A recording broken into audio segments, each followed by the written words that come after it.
आज एक्सरसाइज 1.3 का first question जो बहुत ही इंपॉर्टेंट है ये बता रहा हूँ। जैसे prove that root 5 is irrational. इसको सॉल्व करने let us assume that root 5 is rational. Irrational proof करना है, मैंने एज्यूम किया ए रूट 5 इज रैशनल।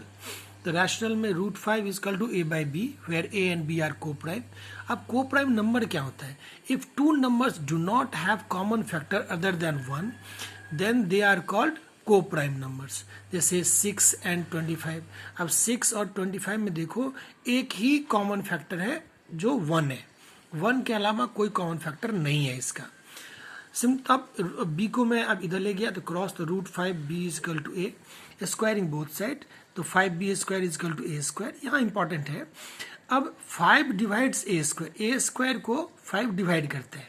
जब ए स्क्वायर को 5 डिवाइड किया इट मीन्स एक थ्योरम है हमारे पास जो ए को 5 डिवाइड्स ए, अगर ए स्क्वायर को 5 डिवाइड करता है तो 5 ए को भी डिवाइड करेगा। अब इसमें पुट करना है ए इजकल टू 5c। अब पुट किया मैंने a is equal to 5c for some integer c।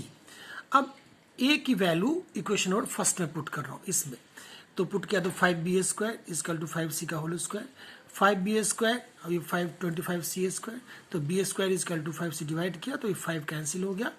अब b square is equal to 5c square है।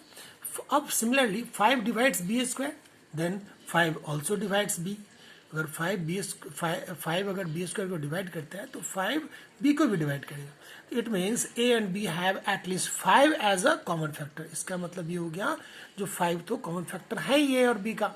तो but this contradicts the fact that a and b have no common factor other than 1।